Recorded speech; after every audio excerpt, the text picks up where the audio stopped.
Hi, I'm Kent. Let's see if we can get a matte glaze to work.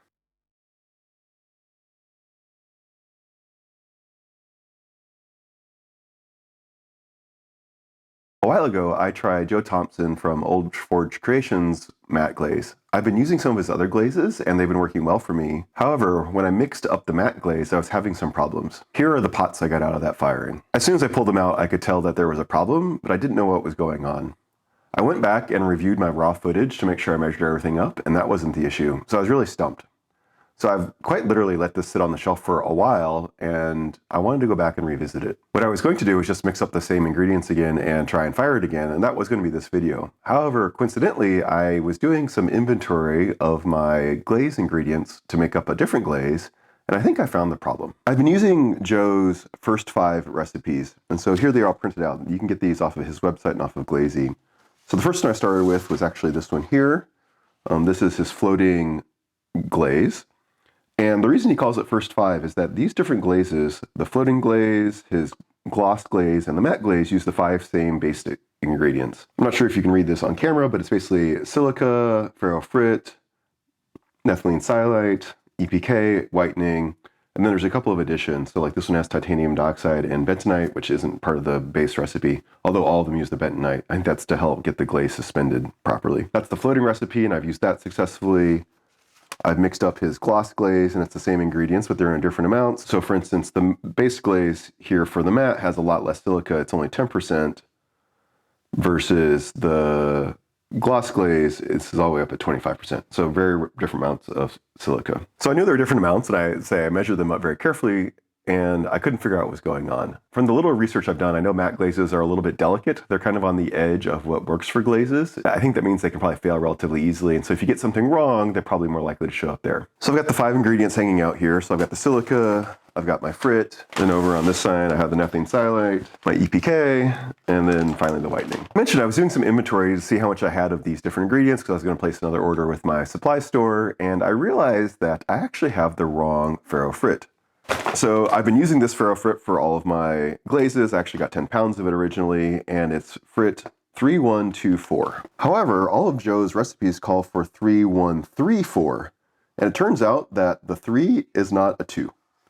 So I've been using the wrong ferrofrit in all of my glazes so far. I'm not too sure why using the wrong frit made my other glazes actually work.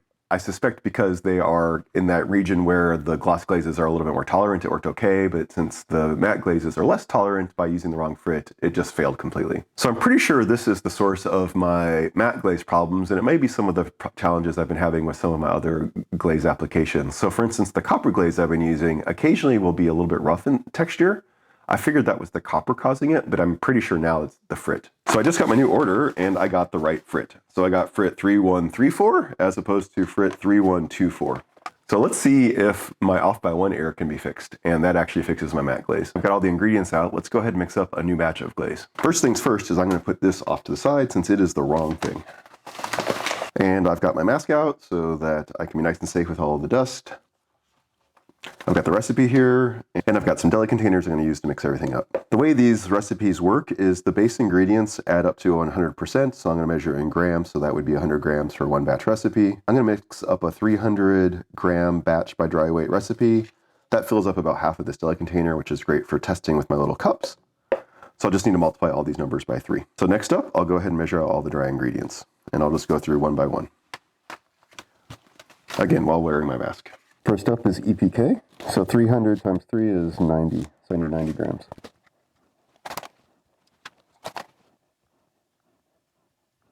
Go ahead and dump that in here. The next up is the ethylene sialate, and I get another 90 grams. 91, close enough. Ferrofit 3134. So 15 times 3 is 45. 3134, not 24.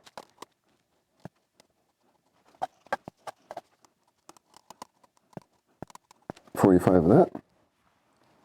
I'm not running out of room, so I'll put it in a bigger container. Whitening, again, 45.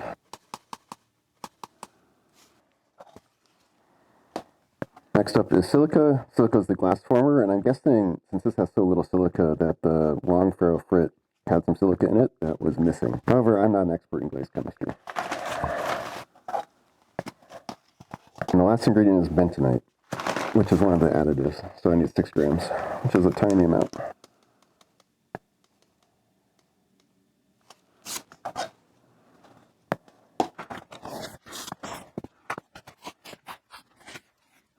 Alright, just wiped everything down so I don't have any dust on the table. Alright, and we need about 270 grams of water. So I'm going to take the dry and put it on the wet.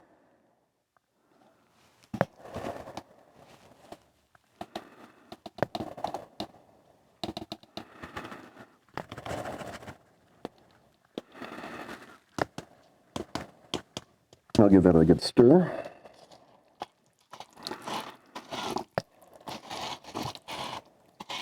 All right, so there's all the dusty stuff, so I can finally get rid of my mask. So just a quick recap, the recipe comes in, totals up to 100%, and I did 300 gram batch, so I just multiplied everything by 3, measured everything out, dumped it in. Joe recommends as a starting point 900 grams of water to 100 grams of the dry ingredients, so I measured out 270 grams of water. And then I took the dry ingredients and put it on the wet ingredients so I don't have any dry stuff captured on the bottom. Just like when baking, that's the right thing to do. And of course I wiped down the table to get any dust. So now what I'm going to do is do a quick stir by hand, and then I'll use my immersion blender and blend all this up so it's nice and incorporated. All right, this should be pretty well mixed up, but just to be sure I can run through my sieve here and pour it through.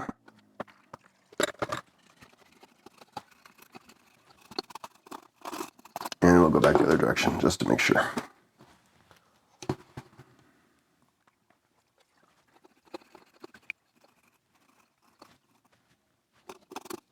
One more time for good measure. Since this is the one I mixed in, there may be some chunks actually in this container.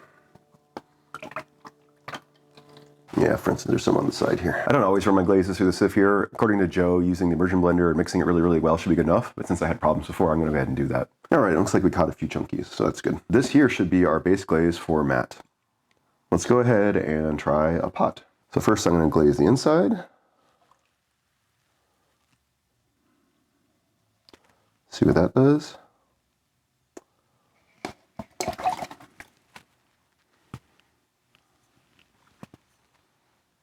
And I've got a couple other pots here. I'm going to do the insides of these as well in the matte base glaze.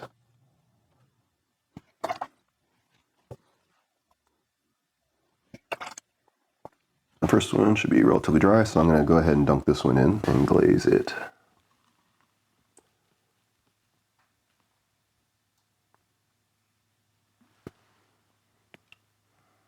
All right, so there is just the base glaze. Next, let's go ahead and add some colorants to this base glaze to see what happens. I'm going to do white and black.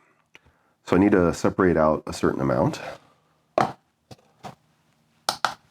So if I pull out 190 grams, that's 100 grams of dry plus 90 grams of water, that'll be one 100 gram batch.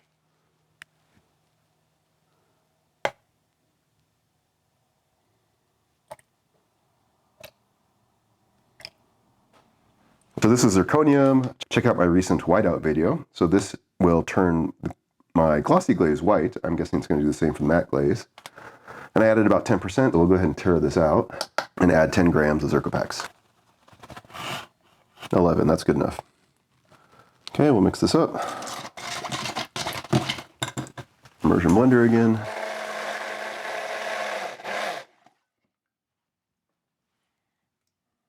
We'll take the next one and dip it in our now white base glaze. I don't think it's going to displace enough. We'll see. Oh no, so I'll just pour it on.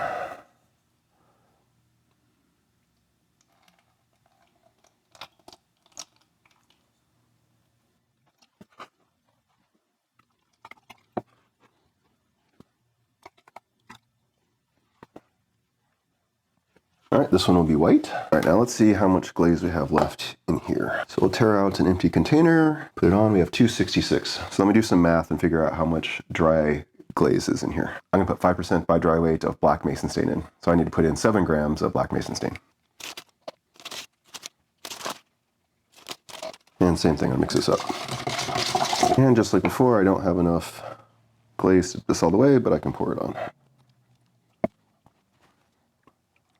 If I was doing this for real, I'd want to be much more careful with my measurements, but again, these are just tests to kind of get a rough idea of what this glaze does. In particular, does it work at all?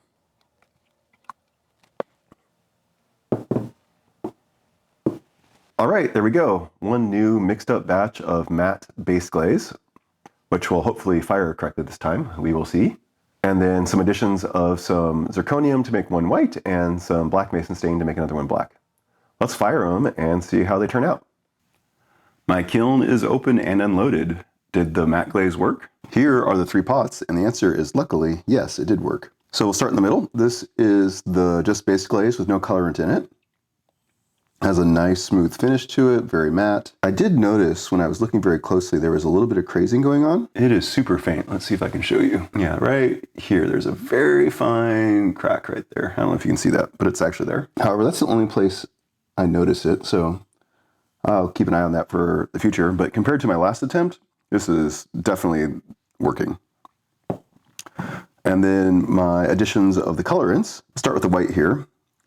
One thing to note is that the thickness of the glaze seems to matter.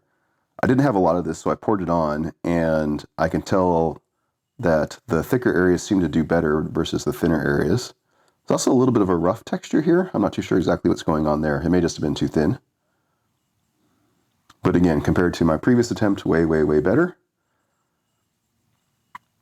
Yeah, so like this area here feels pretty good. And I think that was one of the thicker areas. And similar with the black, definitely the thickness of the glaze seems to matter here as well. So here's an area where the bottom here is a little bit thinner, and it's got a similar roughness compared to that. The thicker areas did much better. I'll need to be a little bit careful with my application and ensure I have a good glaze thickness going on. But I really do like this matte finish. It's nice and silky smooth. Got a little bit of interesting texture in the light, which may or may not be showing up on the video, but it's there. And just before I put the pots into the glaze firing, I decided to do one bonus test. So here are a couple test tiles. The one I dipped all the way in white and the other black, obviously, and then I went ahead and dipped it in the opposite color. And there was actually a really interesting effect. So there's kind of this marbling effect going through where I guess the base glaze is poking through. So that could be a really cool effect to investigate some more. And then likewise here, there's some of the white zirconium poking through the black glaze that got applied on top. So that was a relief. Finding out that I had the wrong frit made a huge difference. I was a little bit worried about how I was going to fix that glaze otherwise. I would actually have no idea. But just buying the right thing, I know how to do that. As I mentioned at the top of this video, I'm surprised my other glazes worked as well since they were using the wrong frit, but I think they're just much more tolerant in their glaze chemistry. One of the things I do know now is that I have the right frit. I can go and remix all of those old glazes back up that I've tried before and see if they behave any differently. While investigating this video, I found another matte glaze recipe that I have the raw ingredients for now. It may take me a little while to get to that, but I'm going to try that one as well. If you have any questions or comments, let me know. Thanks.